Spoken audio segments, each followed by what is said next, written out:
हिंदी के बारे में, जो कि आपका पेपर है 24 फरवरी को। तो आज के इस वीडियो में हम लोग बात करने वाले हैं रस, छंद और अलंकार पे। आज के इस वीडियो में हम लोग रस में हास्य रस, करुण रस, श्रृंगार रस और वीर रस, ये 4 तरह के रस आप लोगों को पढ़ करके जाने हैं मेरे भाई। आप लोगों को पता है कि 2 नंबर का आपके बोर्ड पेपर में रस, 2 नंबर का छंद और 2 नंबर का अलंकार, मतलब टोटल अगर वेटेज देखा जाए तो 6 नंबर का होता है। आज का ये वीडियो जो भी 20 मिनट 25 मिनट का हो रहा है मेरे प्यारे भाइयों, पूरा वीडियो देख लेना और उदाहरण सहित एक एक चीज़ मैं आप लोगों को यहाँ पर समझा देने वाला हूँ, ठीक है। छंद में भैया दोहा छंद, रोला छंद, चौपाई छंद पढ़ना है। अलंकार में रूपक अलंकार, उपमा अलंकार, उत्प्रेक्षा अलंकार और श्लेष अलंकार को पढ़ करके जाना है और सबका उदाहरण भी याद रखना है, ठीक है। तो मैं सब कुछ बताने वाला हूँ मेरे भाइयों आज के इस वीडियो में। ये रहा हमारी बोर्ड एग्जाम की कॉपी। सबसे पहले आप लोगों को मैं यही बता दे रहा हूँ कि क्या करना रहता है। सबसे पहले यहाँ पर देखो, आप अपना अनुक्रमांक डालोगे अंकों में, फिर उसके बाद में इसी चीज़ को यहाँ पर लिख दोगे हिंदी में, शब्दों में, ठीक है। तो देखो 1 है तो 1 लिखोगे, 8 है तो 8 लिखोगे, 9 है तो 9 लिखोगे, इस तरीके से, ठीक है। नेक्स्ट भैया विषय होता है हिंदी प्रश्न पत्र है केवल, और यहाँ पर आप लोग अपना पेपर कोड होगा वो यहाँ पर आप लोगों को डाल दोगे, ठीक है। परीक्षा का दिन है सोमवार। परीक्षा तिथि आप लोगों को सिंपल यहाँ पर भर देनी है 24/2/2025, ठीक है। अच्छा, पाली क्या है एवं पाली में द्वितीय लिख देना। केंद्र का नाम मैंने यहाँ पर अपने पास का ही एक कॉलेज का नाम लिख दिया है मेरे प्यारे भाइयों। आपका सेंटर जहाँ गया होगा आप अपने सेंटर का नाम यहाँ पर लिखेंगे इस तरीके से, ठीक है। तो स्टार्ट कर रहे हैं मेरे प्यारे दोस्तों। सबसे पहले हम लोग स्टार्ट कर रहे हैं रस से, ठीक है। तो रस में हम लोग सबसे पहले पढ़ रहे हैं वीर रस। वीर रस क्या होता है और हास्य रस क्या होता है, सबसे पहले स्टार्ट करें। इस तरीके से हम लोग लिखेंगे। कैसे? मान लो हमारे पास प्रश्नोत्तर संख्या 12वां का है। अच्छा, आप लोगों को मेरे भाई इस तरीके से देखो, मैं बता दे रहा हूँ। देखो जैसे दिया जाएगा 12वां का, ठीक है। वीर रस तथा हास्य रस, देखो दोनों यहाँ पर मैं दोनों आप लोगों को सॉल्व कराऊंगा। एक्चुअली अगर देखा जाए तो हम तो आप यहाँ पे आप लोगों को जो रस में है 4 तरीके के पढ़ाएंगे, हास्य रस, करुण रस, श्रृंगार रस और वीर रस, ठीक है। तो इस तरीके से पूछा जाता है कि हास्य रस और वीर रस को उदाहरण सहित समझाइए, ठीक है। अच्छा, अब इसमें से केवल एक को ही समझाना रहता है, चाहे आप लोग हास्य रस को लिखो चाहे आप लोग वीर रस का। लेकिन मैं आप लोगों को ये 4 टॉपिक्स यहाँ पर तैयार करवाऊंगा और इन चारों टॉपिक्स से क्वेश्चन आने हैं। 2 आप लोगों को आना है पेपर में और 2 में से एक ही आप लोगों को लिखना रहता है उदाहरण सहित, ठीक है। तो मैं आप लोगों को यहाँ पर सबसे पहले बता दे रहा हूँ वीर रस क्या होता है। तो देखो वीर इसमें होता है मेरे भाई एक अस्थाई भाव। क्या होता है? एक होता है अस्थाई भाव। क्या होता है? एक होता है अस्थाई भाव। क्या? अस्थाई भाव, यही आप लोगों को ध्यान देना है, अस्थाई भाव। जैसे वीर में जो अस्थाई भाव होता है मेरे प्यारे दोस्तों, वो क्या होता है? हास्य में क्या होता है? श्रृंगार में क्या होता है? श्रृंगार में क्या होता है? और एक हमारे पास है करुण, एक हमारे पास है करुण रस, ठीक है। तो जो वीर रस होता है इसमें जो हमारा अस्थाई भाव होता है मेरे प्यारे दोस्तों, वो होता है उत्साह। क्या? उत्साह है, ठीक है। वीर रस में जो अस्थाई भाव होता है क्या होता है? उत्साह होता है। नेक्स्ट बात किया जाए हास्य रस में जो अस्थाई भाव होता है वो होता है हास, इस तरीके से हंसी, ठीक है। श्रृंगार में जो अस्थाई भाव होता है उसको हम लोग बोलते हैं रति, और करुण रस में जो स्थायी भाव होता है उसको हम लोग बोलते हैं शोक। इसी चीज़ को याद रखना है, बस यही आप लोगों के लिए इम्पॉर्टेंट है, ठीक है। कैसे इम्पॉर्टेंट है अभी मैं आप लोगों को बता दे रहा हूँ। देखो तो वीर रस यहाँ पर लिखेंगे उत्साह नामक अस्थाई भाव, विभाव, अनुभाव और संचारी भाव के संयोग से वीर रस की उत्पत्ति होती है। एग्जामिनर बस यही देखता है, इसीलिए मैं इन्हें इसको ब्लैक पेन से लिख दिया इस तरीके से, ठीक है, ताकि ये चीज़ें अच्छे से दिखें, ठीक है मेरे प्यारे दोस्तों। इस तरीके से आप लोगों को लिख देना है। अस्थाई भाव जो होता है, जैसे वीर रस के लिए क्या होता है? उत्साह होता है, मैंने पहले ही आप लोगों को बता दिया। हास्य रस के लिए हास्य होता है, श्रृंगार रस के लिए रति होता है, करुण रस के लिए शोक होता है, ठीक है। तो इन सभी को आप लोगों को ब्लैक पेन से लिखना है, ठीक है। किस पेन से? ब्लैक पेन से आप लोगों को लिखना है, ठीक है, इस तरीके से। जब उत्साह नामक अस्थाई भाव, विभाव, अनुभाव और संचारी भाव के संयोग होता है तो वहाँ पर हमारी वीर रस की उत्पत्ति होती है। इसका एक प्यारा सा उदाहरण है, धनुष उठाया ज्यों ही उसने और चढ़ाया उस पर बाण, धरा सिंधु नभ सहसा कापे विकल हुए जीवों के प्राण, ठीक है। तो ये बहुत इम्पॉर्टेंट और बहुत ही प्यारा सा मैंने आपको वीर रस यहाँ पर उदाहरण बता दी। ये वीर रस की उदाहरण क्या है? ये है मेरे भाई जब अर्जुन अपने धनुष को उठाते हैं और उस पर जब तीर तीर चढ़ाते हैं ना, तो वहाँ पर पूरा धरा मतलब पृथ्वी, पूरा सिंधु, नभ, बादल सब लोग एकदम कांपने लगते हैं और विकल हुए जीवों के प्राण, जो जीवों के प्राण है वैसे लगता है कि निकल जाएंगे भी। ठीक है, तो वहाँ पर क्या होती है, वीर रस होती है। ठीक है, क्योंकि उनमें क्या था, उनमें उत्साह था। वीर रस में क्या होता है, उत्साह होता है। ठीक है, नेक्स्ट बात करें तो ये हमारा हास्य रस। ठीक है, हास्य रस क्या होता है मेरे प्यारे दोस्तों, तो देखो जब किसी व्यक्ति की विलक्षण आकृति, विचित्र चेष्टाएं और कार्य को देख करके हृदय में उत्पन्न हास्य नामक अस्थायी भाव, या ऐसा भी आप लोग डायरेक्ट बोल सकते हो जैसे यहाँ पर मैंने बोला है कि उत्साह नामक अस्थायी भाव, विभाव, अनुभाव और संचारी भाव के सहयोग से वीर रस की निष्पत्ति होती है, उत्पत्ति होती है। अगर यहाँ पर देखा जाए तो क्या लिख सकते हैं, यहाँ पर हम लोग लिख सकते हैं, बस आप लोगों को यहाँ पर अस्थायी भाव चेंज करना है। हास्य रस के लिए जो अस्थायी भाव क्या होता है, हास्य रस के लिए हास्य होता है, तो यहाँ पर लिखेंगे कि हास्य नामक अस्थायी भाव, विभाव, अनुभाव और संचारी भाव के सहयोग से हास्य रस की उत्पत्ति होती है। इस तरीके से बस इतना आप लोगों को लिखना है। बाकी यहाँ पर मैं आप लोगों को ये समझाने के लिए लिखा है कि हास्य रस क्या होता है। सिंपल, अगर हम किसी व्यक्ति को देख लें, कोई उल्टा कपड़ा पहन ले, कोई उल्टा शर्ट पहन ले, तो हमारे मन में एक हंसी उत्पन्न होती है, और वो जो हंसी उत्पन्न होती है उसी को हम लोग बोलते हैं हास्य रस। ठीक है, तो भैया इसके उदाहरण अगर हम लोग देखें यहाँ पर, तो इसका उदाहरण क्या हो सकता है, इसका बहुत प्यारा सा उदाहरण मैंने यहाँ पर आप लोगों के लिए लिखा है मेरे प्यारे भाइयों।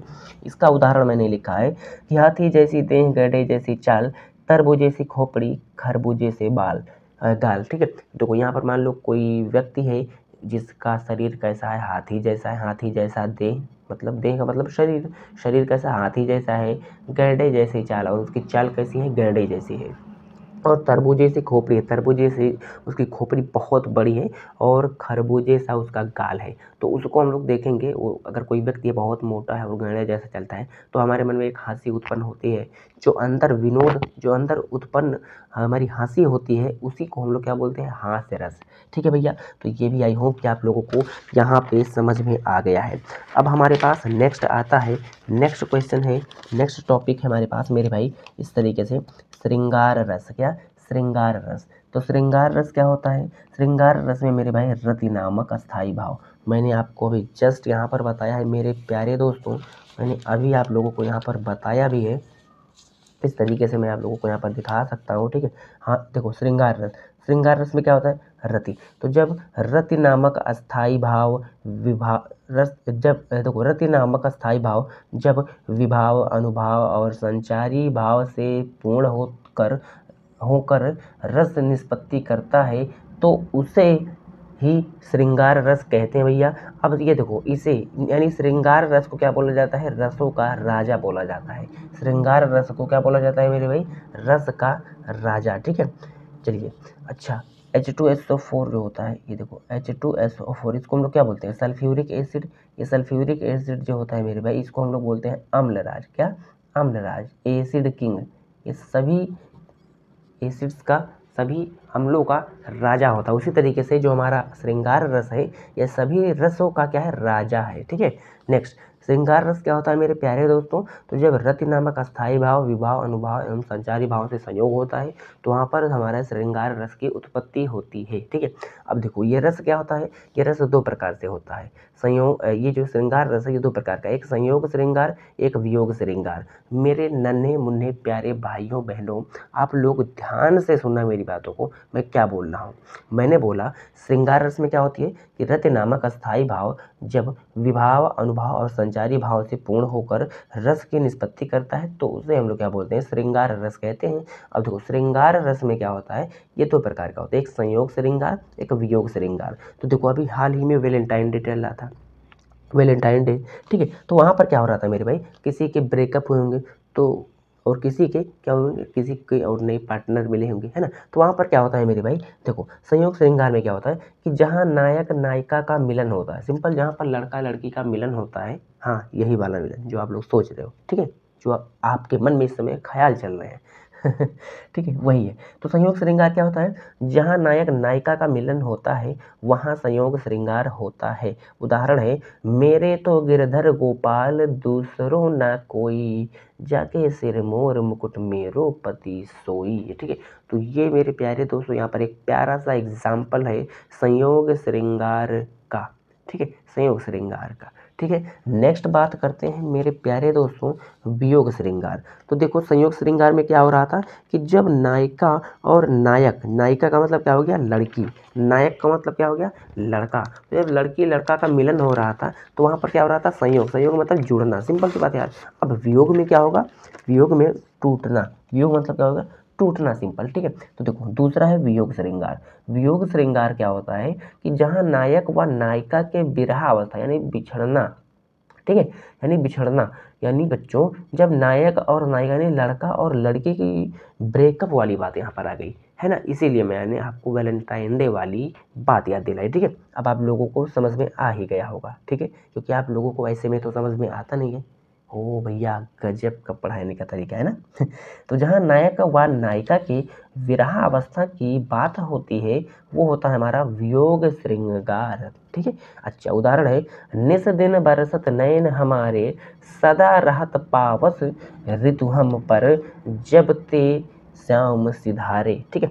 ये हमारा हो गया मेरे प्यारे दोस्तों वियोग श्रृंगार रस, ठीक है। श्याम के लिए यहाँ पर बोल रही है कौन, मीरा बोल रही है ये, ठीक है ना मेरे प्यारे दोस्तों, ठीक है। नेक्स्ट बात करते हैं मेरे प्यारे दोस्तों करुण रस, और ये हमारा लास्ट है, बस इतना टॉपिक आप लोगों को पढ़ना है क्योंकि आप लोगों के पास समय भी बहुत कम है। करुण रस क्या होता है, तो जब शोक नामक अस्थाई भाव, क्या शोक नामक, शोक नामक मैंने आपको पहले ही बता दिया था, करुण रस में क्या होता है शोक नामक अस्थाई भाव होता है, ठीक है। तो जब शोक नामक अस्थाई भाव जब विभाव अनुभाव और संचारी भाव से पूर्ण होता है तो करुण रस की निष्पत्ति होती है। इसका उदाहरण है नाथ न विधि बससु कछु तोरा करी विचार देखहूँ मन मोरा, ठीक है। ये बहुत प्यारा सा यहाँ पर एग्जाम्पल है मेरे भाई करुण रस की, ठीक है। जब राम वनवास गए थे तो उस समय पर ये कहा गया, ठीक है। तो वहाँ पर क्या थी एक करुण रस, करुण रस मतलब जहाँ पर शोक होता है, जहाँ पर दुखी वाली बातें होती हैं, ठीक है। तो ये होता है हमारा करुण रस। उम्मीद है मेरे नन्हे मुन्ने प्यारे भाइयों आप लोगों का यहाँ पे जो पहला पॉइंट था, पहला टॉपिक था रस, 2 नंबर यहाँ से कंप्लीट हुआ। अब हम लोग आते हैं छंद के ऊपर मेरे प्यारे भाइयों।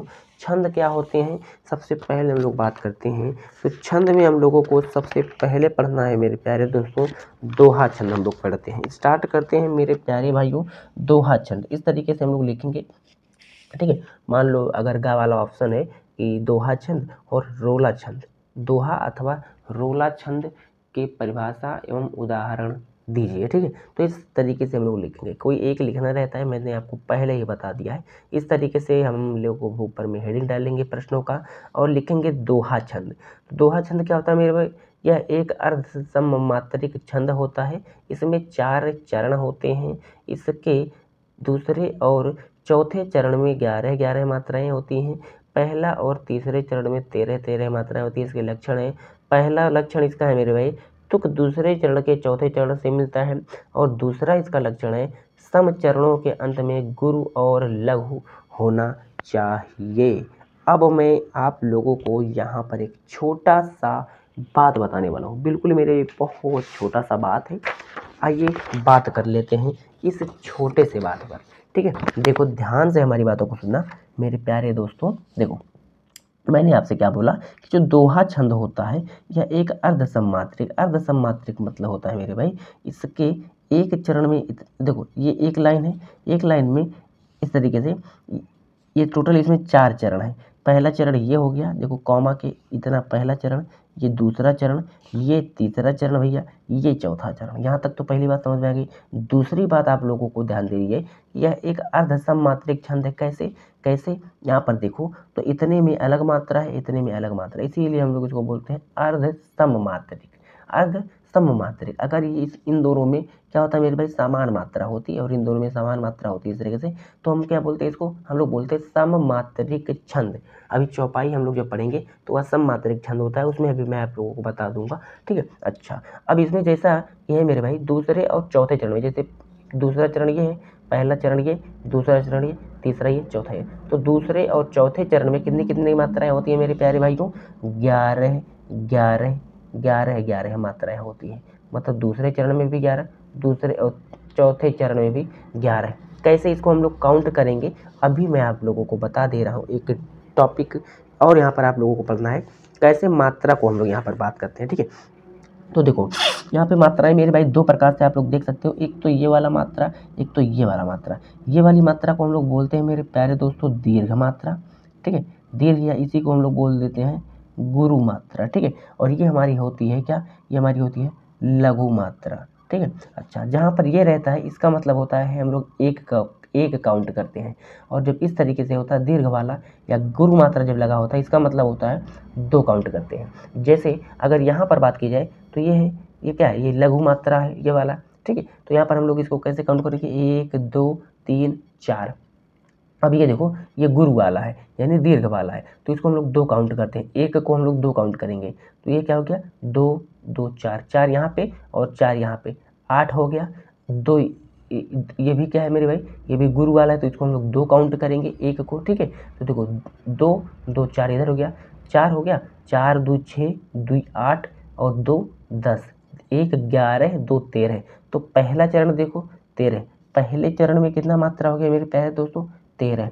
अब तीसरा चरण इसका देख लो तो उसमें भी कितनी मात्रा होगी, 13, क्योंकि यहाँ पर देखो पहला चरण और तीसरा चरण में 13 मात्राएं हैं, और दूसरे चरण और चौथे चरण में 11 मात्राएं। तो पहला हमने काउंट कर लिया। अच्छा, अगर यहाँ पर हम लोग देखें ये तीसरा वाला, अभी मैं आप लोगों को ये भी बताऊंगा कि कैसे कहाँ पर हम लोग इस तरीके से लघु लगाते हैं और कहाँ पर दीर्घ मात्रा लगाते हैं या गुरु मात्रा लगाते हैं, सब कुछ मैं बताऊंगा। बस अभी आप लोगों को मैं जो डेफिनेशन लिखा हुआ है इसके अकॉर्डिंग मैं प्रूफ कर दूं, बाकी अभी मैं आप लोगों को जस्ट सिखा भी दूंगा कि कैसे आप लोगों को मात्रा लगाना है, ठीक है। तो देखो तीसरा चरण, इसमें देखो 2 2 4 1 5 2 6 1 7, ठीक है, 2 9 और 9 और 1 10 और 2 12। अच्छा, यहाँ पर 12 ही आ रहा है ना। देखो 2 2 4 1 5 2 7 1 8 2 10 2 12 1 13। काउंट करने में प्रॉब्लम हो गया था इसीलिए, ठीक है। 13 मात्राएं होंगी, गलत नहीं होगा, आप लोगों को गलत नहीं होगा, ठीक। बस प्रैक्टिस कर लेना एक दो बार ताकि मिस्टेक ना हो। ये हो गया 13 मात्राएं, ये तो प्रूफ हो गया आप। अच्छा, अब दूसरा और चौथा चरण देख लो, इसमें कितनी मात्राएं होंगी मेरे भाइयों, इसमें होंगी 11 मात्राएं। 1 2 2 4 2 6 और 2 8 2 10 1 11, इसमें हो गया 2 2 4 2 6 2 8 2 10 1 11 हो गया, ठीक है। तो दूसरे और चौथे चरण में 11 मात्राएं होंगी, ये भी प्रूफ हो गया। नेक्स्ट बात करते हैं इसके लक्षण। तुक जो होता है दूसरे चरण के चौथे चरण से मिलता है। तुक मतलब ये होता है, जैसे यहाँ पर देखो दूसरा चरण ये वाला है सून, इसके चौथे चरण में चून, तो ये होता है तुक। अंत में जो ये वर्ड आ रहे हैं सून चून, है ना, तो ये क्या है मेरे भाई, ये तुक है। और यही यहाँ पर बोला जा रहा है, इसका पहचान क्या है, जो हमारा दोहा छंद है इसमें क्या होते हैं, दूसरा जो चरण होता है वह चौथे चरण के साथ इनका जो तुक होता है वह क्या होता है, मिलता है, समान रहता है, ठीक है। तो देखो बिन पानी सब सून, ये दूसरा चरण है, ये चौथा चरण है। मोती मानुष चून, सून चून, है ना, तो ये हमारा हो गया पहचान यानी लक्षण इसका, ठीक है। नेक्स्ट दूसरा है सम चरणों के अंत में गुरु और लघु होना चाहिए। गुरु और लघु इस तरीके से दोनों एक साथ होना चाहिए, ठीक है। नेक्स्ट बात करें, क्या बोला है, समचरण। समचरण का मतलब होता है सम नंबर। भैया सम का मतलब क्या होता है, जैसे 2 हो गए, 4 हो गए, 6 होंगे, ये सभी क्या है, सम है। तो दूसरे और चौथे चरण में क्या होंगे, दूसरे और चौथे चरण में इस तरीके से इसके अंत में गुरु और लघु एक साथ आएंगे। तो यहाँ पर देखो एक साथ हैं, तो ये होता है पहचान हमारा, ठीक है। उदाहरण से हम लोग पहचान जाएंगे कि हमारा दोहा छंद है कि रोला छंद है कि चौपाई छंद है। अब हम लोग यहाँ पर चर्चा करते हैं भैया कि किस तरह से यहाँ पर हम लोग इसको काउंट करते हैं नंबर को, ठीक है। तो 1 सेकेंड आप लोग हमें टाइम दीजिए, बस ये इसको मैं कट कर दूँ पेज को, जो मैंने यहाँ पर आप लोगों को पढ़ाया है। अब यहाँ पे मैं काउंट करना सिखाऊंगा। ओके, ये लो मैंने कट कर दिया इसको। अब हम लोग यहाँ पर सीखते हैं, जैसे यहाँ पर देखो रहीमन, मेरे प्यारे दोस्तों एक नोट पॉइंट लिख लेना। देखो दीर्घ मात्रा क्या होता है, इस तरीके से हम लोग डिनोट करते हैं, और लघु मात्रा को हम लोग इस तरीके से डिनोट करते हैं, एक डंडी से, सिंपल। तो देखो जब भी बड़ा आ, बड़ी ई, बड़ा ऊ, ओ औ, ए औ नहीं यहाँ पर लिखा गया है ना, तो यहाँ पर देखो लिख लेना ये सब। मान लो ए हो गया, ए आ गया कहीं, ए ऐ, ठीक है, ए ऐ, अंक आ, आदि, ये सब जब आते हैं मेरे भाई तो ये क्या होते हैं, ये हमारे दीर्घ मात्रा होते हैं, ये वाले, ठीक है, जो एस टाइप के। और इसको हम लोग कितना काउंट करते हैं, एक मात्रा को हम लोग 2 काउंट करते हैं। और जो हमारे लघु मात्रा होता है इस तरीके से, इस जैसे इसमें जो हमारे व्यंजन हो गए, छोटा आ, सॉरी छोटा आ, बड़ा आ किसमें आ जाएगा, बड़ा आ हमारा दीर्घ मात्रा में आ जाएगा, ठीक है। छोटा आ, छोटी ई, छोटा ऊ, ये सभी क्या हैं, ये सभी हमारी लघु मात्रा में। और जो व्यंजन हो गए जैसे का, खा, गा, घा, ये सब क्या हो गए, ये सब हमारे लघु मात्रा में आते हैं, ठीक है मेरे प्यारे दोस्तों। अच्छा, अब हम लोग यहाँ पर देखते हैं कि देखो, जैसे कि यहाँ पर खाली रा है तो खाली व्यंजन है, तो इसके लिए जब व्यंजन आते हैं तो हम लोग लघु मात्रा यूज़ करते हैं। तो देखो हमने लघु मात्रा यूज़ किया। नेक्स्ट बात करते हैं, जब यहाँ पे हाँ पर छोटी ई का मात्रा, और जब छोटी ई का मात्रा आएगा तो यहाँ पर क्या होगा, लघु यूज़ करेंगे। तो इस तरीके से एक ही डंडी यहाँ पर आएगी, मतलब लघु मात्रा होगा। नेक्स्ट माँ खाली न खाली, ये व्यंजन है तो व्यंजन है तो यहाँ पर इस तरीके से लघु मात्रा आएगा, ठीक है। तो इस तरीके से लघु मात्रा, बस आप लोगों को प्रैक्टिस कर लेनी है। मैं आप लोगों को चीज़ों को यहाँ पर बता दे रहा हूँ, PDF आप लोगों को प्रोवाइड करवा दूंगा, बिल्कुल से भी घबराना नहीं है मेरे प्यारे भाइयों। नेक्स्ट बात करते हैं, पा पर बड़ा आ का मात्रा पा, ना पर बड़ी ई का मात्रा नी, मतलब बड़ा आ का मात्रा और बड़ी ई का मात्रा यहाँ पर लगा हुआ है। तो बड़ा आ का मात्रा बड़ी ई का मात्रा जब यहाँ पर है तो इसको हम लोग क्या बोलेंगे, इस तरीके से हम लोग दीर्घ मात्रा लगाएंगे, यानी मेरे भाई को गुरु मात्रा हम लोग यहाँ पर लगा देंगे, ठीक है। तो देखो यहाँ पर गुरु मात्रा हो गया। अब तो ये सब चीज़ें समझ में आ जाएंगी, ठीक है। अब इस तरीके से आप लोगों को यहाँ पर मात्रा कर लेना है, ठीक है। तो ये हमारा हो गया मेरे प्यारे भाइयों दोहा छंद। अब हम लोग यहाँ पर चर्चा करते हैं, अगला जो हमारा होने वाला है वो क्या है, वो हमारा है सोरठा छंद, ठीक है। दोहा के बाद हमारा क्या आता है, सोरठा छंद आता है। तो सोरठा क्या होता है मेरे भाई, जस्ट दोहा का उल्टा होता है। दोहा में क्या हो रहा था, दोहा में क्या हो रहा था, देखो इसमें इसके दूसरे और चौथे चरण में क्या हो रही थी, जो हमारा दोहा था उसके दूसरे और चौथे चरण में 11 मात्राएं हो रही थी। लेकिन यहाँ पर क्या होगा, देखो दूसरे व चौथे चरण में 13 मात्राएं होती हैं, तथा पहले व तीसरे चरण में 11 मात्राएं होंगी, और वो बाकी ऊपर सेम रहेगा। सोरठा छंद ये भी अर्ध मात्रिक छंद होता है, यह दोहा का ठीक उल्टा होता है। इसमें भी 4 चरण होते हैं, इसके दूसरे व चौथे चरण में 13 मात्राएं होती हैं, तथा पहले व तीसरे चरण में 11 मात्राएं होती हैं।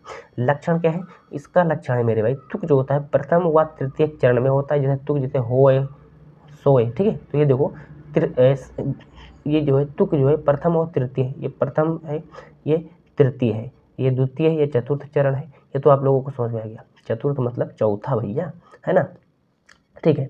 और दूसरा लक्षण क्या है, विषम चरणों के अंत में गुरु व लघु होना चाहिए। इस तरीके से देखो, जो हमारे देखो ये है विषम चरण, और इसके अंत में विषम चरण मतलब पहला और तीसरा, ठीक है। इन चरणों में क्या होंगे, गुरु और लघु जो होंगे एक साथ होंगे, गुरु और लघु एक साथ होंगे भैया, समझ में आ गया। इसका उदाहरण है, जो सुमिरत सिद्धि होई गणनायक करिवर वदन, करहु अनुग्रह सोए बुद्धि रसि शुभ गुण सदन, राशि है, ठीक है, बुद्धि राशि शुभ गुण सदन। भाई मात्रा मत मिस्टेक करना, अगर मात्रा मिस्टेक हो गया तो पूरा आप लोगों का खराब हो जाएगा किया हुआ, ठीक है। तो इसी तरीके से आप लोगों को ये सब चीज़ें ध्यान रखनी है। जैसे जहाँ पर बड़ा ओ का मात्रा जो है, जब बड़ा ओ का मात्रा आता है इस तरीके से बड़ा ओ का मात्रा, तो इस तरीके से हम लोग क्या यूज़ करते हैं, दीर्घ मात्रा यानी गुरु मात्रा। तो इस तरीके से देखो हमने यहाँ पर इस पर गुरु मात्रा लगा दिया। नेक्स्ट सा पर छोटी ई का मात्रा, सॉरी सा पर छोटा ऊ का मात्रा सु, माँ पर छोटी ई का मात्रा मी, र खाली त खाली, ठीक है। तो यहाँ पर इसीलिए सब जगह छोटी ई का मात्रा है और व्यंजन है। तो जब छोटी ई का मात्रा होगा और व्यंजन होगा तो वहाँ पर हमेशा लघु मात्रा आएगा, तो सब यहाँ पर लघु मात्रा आ गया। तो इस तरीके से देखो, जब आप लोग काउंट करोगे तो पहला चरण और तीसरा चरण, पहले और तीसरे चरण में 11 मात्रा, देखो 2 और यहाँ पर 4, 2 6, 2 8 और यहाँ पर 3 है, 11 मात्रा इसमें हो गया। और 3 2 5 2 5 2 7 1 8 और 3 11 मात्राएं यहाँ पर भी हो गया। तो पहला और तीसरे चरण में देखो, पहले व तीसरे चरण में कितनी मात्राएं हैं, 11 मात्राएं। दूसरी और चौथी चरण में भैया 13 मात्राएं, 1 2 2 4 2 6 6 4 10 3 13। और यहाँ पर देखो तो 3 3 6 2 8 2 10 और 3 13 यहाँ पर भी। तो टोटल यहाँ पर देखो, पहले और तीसरे में 11, दूसरे और चौथे में 13 मात्रा, इसमें भी 4 चरण होते हैं। ये सभी मैंने आपको बता दिया। तो ये हमारा था एग्जाम्पल सोरठा छंद का। नेक्स्ट बात करते हैं मेरे प्यारे भाइयों, तो हमारा आता है यहाँ पे चौपाई छंद। चौपाई छंद क्या होता है, अब ये होता है हमारा एक सममात्रिक छंद। मतलब मेरे प्यारे दोस्तों, अगर देखा जाए तो यहाँ पर किसी भी प्रकार से दो प्रकार की मात्रा नहीं होते हैं, इसीलिए हमारा क्या होता है, सममात्रिक छंद होता है। देखो यह एक सममात्रिक छंद होता है, इसमें 4 चरण होते हैं, इसके हर चरण में 16 मात्राएं होती हैं, हर चरण में। ठीक है, ये क्या है, ये रा है, इस चीज़ को ध्यान रखना है। चरण, इसके हर चरण में यानी प्रत्येक चरण में कितनी मात्राएं होती हैं, 16 मात्राएं होती हैं, इस चीज़ को ध्यान रखना। ठीक है, अच्छा, तुक पहले का दूसरे चरण से, पहले चरण का दूसरे चरण से तुक मिलता है, जैसे समुझावा, नावा, है ना, झावा, नावा, ये होता है तुक। ठीक है, अच्छा, और तथा तीसरे का किससे मिलता है, तीसरे का चौथे से मिलता है, तीसरा ये है, तीसरे का चौथे से मिल रहा है, मनाई, रघुराई, राई, नाई, है ना। तो ये हो गया।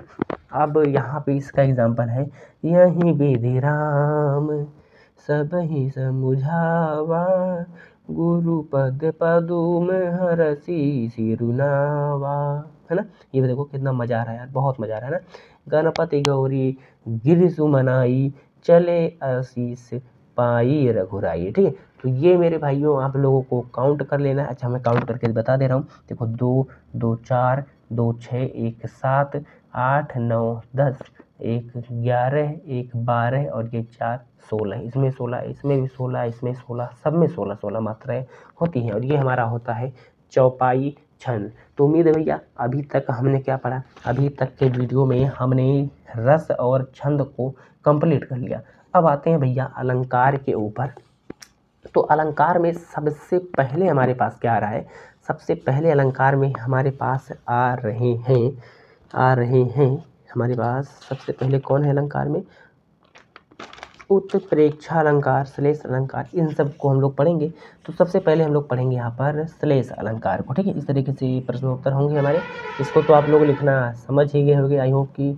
अब हम लोग बात करते हैं श्लेष अलंकार। तो श्लेष अलंकार क्या होता है मेरे प्यारे भाई, इसको मैं हटा दूँ कॉपी को। ठीक है, श्लेष अलंकार, तो श्लेष अलंकार में क्या होता है, श्लेष अलंकार में मेरे भाई इस प्रकार के अलंकार में एक शब्द का एक से अधिक अर्थ होता है मेरे भाई। इसको उदाहरण से अभी आप लोग समझोगे तो समझ में आएगा। श्लेष अलंकार का मतलब क्या होता है कि इस अलंकार में एक शब्द का एक से अधिक अर्थ होता है, तो उसे हम लोग क्या बोलते हैं, श्लेष अलंकार बोलते हैं।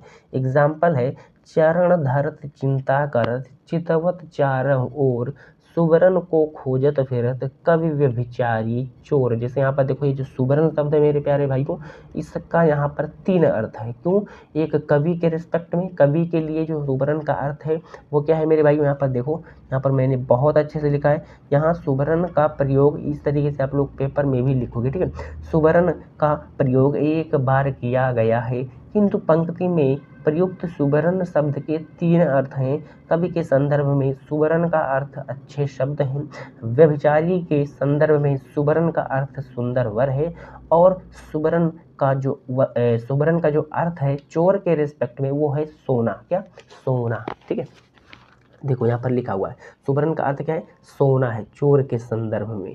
ठीक है भैया, तो ये हो गया हमारा श्लेष अलंकार। क्या हो गया, श्लेष अलंकार, है ना। अब आते हैं उत्प्रेक्षा अलंकार पे। तो जहाँ उपमेय में उपमान होने की संभावना या कल्पना की जाती है। उत्प्रेक्षा क्या होता है मेरे भाई, जहाँ उपमेय में उपमान होने की संभावना या कल्पना की जाती है, वहाँ हमारा उत्प्रेक्षा अलंकार होता है। जैसे यहाँ पर हम लोग बात करते हैं, नेत्र मानो कमल है, मतलब यहाँ पे ये बताया जा रहा है मेरे भाई कि जो नेत्र है उसकी कल्पना, उसकी संभावना कमल से की गई है, कि नेत्र जो है वो किसके समान है, कमल के समान है। अगर यहाँ पे बात किया जाए तो जैसे उपमेय क्या होता है और उपमान क्या होता है, तो मैंने यहाँ पर पहले ही लिखा था कि उपमेय क्या होता है, जिसकी तुलना की जाती है। उपमान क्या होता है, जिस वस्तु से की जाती है। तो किसकी तुलना की जा रही है भैया, नेत्र की तुलना। तो उपमेय कौन हो गया, जिसकी तुलना की जाती है, तो उपमेय हमारा हो गया नेत्र यहाँ पे, और कमल क्या हो गया हमारा, उपमान। ठीक है, तो देखो यहाँ पर उपमेय और उपमान क्या हो रहा है, यहाँ पर संभावना की जा रही है। उपमेय में उपमान होने की संभावना, मतलब नेत्र में कमल होने की संभावना, कि जो हमारे नेत्र है वो कैसी है, कमल की तरह है। उम्मीद है मेरे प्यारे भाइयों बहुत अच्छे से आप लोगों को ये भी समझ में आ गया होगा। नेक्स्ट बात करते हैं यहाँ पे मेरे प्यारे दोस्तों उपमा अलंकार पे। ठीक है, उपमा अलंकार पे, ठीक है, समझ में आ गया ना। उपमा अलंकार पे बात करते हैं। अच्छा, यहाँ पर देखो इसकी पहचान क्या है, जैसे जनु, मनु, इव, मानो, मनु, मनहु, जैसे यहाँ पर देखो नेत्र मानो कमल है, मानो शब्द आ गया। तो इस तरीके से ये शब्द अगर आ रहे हैं मेरे भाइयों उदाहरण में, तो वो हमारा होता है उत्प्रेक्षा अलंकार। ठीक है, बस यहाँ पर इतना आप लोगों को लिख देना है। बाकी अगर पहचान नहीं लिखोगे तो भी कोई बात नहीं है, उत्प्रेक्षा अलंकार लिखना और यहाँ पर इस तरीके से उदाहरण लिख देना और इसका अर्थ लिख देना। यहाँ पर आप लोग चाहो तो स्पष्टीकरण हेडिंग डाल के भी लिख सकते हो इसको। ठीक है, मतलब आपने स्पष्ट कर दिया इस चीज़ को। ठीक है, नेक्स्ट बात करते हैं उपमा अलंकार। तो उपमा अलंकार में क्या होता है कि जब किन्हीं दो वस्तुओं के गुण, आकृति, स्वभाव, ठीक है, मतलब दो वस्तुओं के गुण को, उसके आकृति को, उसके बिहेवियर को, उसके स्वभाव को देख करके उसमें क्या बता दो आप लोग, समानता दिखाई जाए। ठीक है, या ऐसा बोला जाए दो विभिन्न वस्तुओं की तुलना की जाए, तो वहाँ उपमा अलंकार होता है। जैसे हरिपद कोमल कमल से, मतलब स्पष्टीकरण में समझना कि इस उदाहरण में क्या हो रहा है कि हरि मतलब हो गया भगवान, पद का मतलब हो गया पैर। ठीक है, तो हरिपद मतलब हरि के जो पैर, मतलब भगवान के जो पैर हैं, कोमल कमल से, मतलब क्या है मेरे भाई, कमल के फूल से हैं। ठीक है, हरि के जो पैर है वो कैसे हैं, फूल जैसे हैं, किसके, कमल के। ठीक है, तो यहाँ पर क्या होगा, यहाँ पर हमारा होगा उपमा अलंकार। ठीक है, तो उपमा अलंकार में क्या होता है मेरे भाई, उपमा अलंकार में दो वस्तुओं के बीच में क्या होती है, समानता दिखाई जाती है। जैसे यहाँ पर एक हो गया हरिपद मतलब भगवान के चरणों की समानता किसके साथ दिखाई जा रही है, कमल के फूल के समान दिखाई जा रही है, ऐसे बोला जा रहा है। ठीक है, ऐसा बोला जा रहा है, यहाँ पे तुलना किया जा रहा है। ठीक है, हरिपद मतलब भगवान के चरणों का जो वो है क्या, तुलना। ठीक है, एक हिसाब से तुलना वो किससे किया जा रहा है, कोमल कमल से, कमल के फूल से किया जा रहा है। तो यहाँ पर हमारा होगा उपमा अलंकार। नेक्स्ट बात करें मेरे प्यारे दोस्तों रूपक अलंकार। तो जहाँ गुण के अत्यंत समानता के कारण उपमेय को ही उपमान कहा जाता है। अभी हाल ही में हमने पढ़ा कि उपमेय और उपमान, अभी हमने यहाँ पर पढ़ा उत्प्रेक्षा अलंकार में, जैसे यहाँ पर उत्प्रेक्षा अलंकार में मैंने कहा कि जहाँ उपमेय में उपमान होने की संभावना, यहाँ पर संभावना प्रकट हो रही है, उत्प्रेक्षा अलंकार में संभावना ऐसा किया जा रहा है कि हो सकता है। ठीक है, होता है, ऐसा कल्पना किया जा रहा है। लेकिन रूपक अलंकार में पूरा उपमेय को उपमान ही बोल दिया जाता है। जैसे देखो, जहाँ गुण के अत्यंत समानता के कारण उपमेय को ही उपमान बता दिया जाए, अर्थात जहाँ पर उपमेय और उपमान में कोई अंतर न दिखाई दे, वहाँ हमारा होता है रूपक अलंकार। उदाहरण इसका देखोगे तो उदाहरण है, पायो जी मैंने राम रतन धन पायो। तो यहाँ पर जो उपमेय है मेरे प्यारे भाइयों धन है, उपमान हमारा जो है राम रतन है। क्योंकि उपमान वो होता है जिस वस्तु से की जाती है क्या, जैसे उपमेय क्या होता है, उपमेय वो होता है जिसकी तुलना की जाती हो। ठीक है, देखो पायो जी मैंने राम रतन धन पायो, तो यहाँ पर देखो कोई अंतर, कोई संभावना नहीं है। यहाँ पर सिंपल उपमेय को ही उपमान कहा गया है कि पायो जी मैंने राम रतन और धन पा गए हो। ठीक है, क्या, राम रतन धन पा गए हो। तो यहाँ पर उपमेय कौन होगा, उपमेय हमारा होगा मेरे प्यारे भाइयों धन, क्योंकि जिसकी तुलना की जाती है, धन की तुलना की जा रही है किसके साथ मेरे प्यारे भाइयों, उपमान के साथ, यानी राम रतन के साथ। ठीक है, तो ये हमारा हो गया कंप्लीट मेरे प्यारे भाइयों। आज के इस वीडियो में हमने रस छंद अलंकार को बहुत आराम से 33 मिनट के इस वीडियो में कंप्लीट कर लिया है। तो उम्मीद है कि आज का ये वीडियो आप लोगों के लिए बहुत हेल्पफुल हुआ होगा मेरे भाई। अगर आपने पूरे अच्छे तरीके से देखा है, इसका नोट्स आप लोगों को इसी वीडियो के डिस्क्रिप्शन बॉक्स में मैंने टेलीग्राम का लिंक दे दिया है, वहाँ से जा करके आप लोग ले सकते हो। मिलते हैं नेक्स्ट वीडियो में, तब तक के लिए अगर वीडियो अच्छा लगा हो तो चैनल को सब्सक्राइब कर लेना और अपने सभी दोस्तों के साथ जरूर शेयर करना मेरे भाई।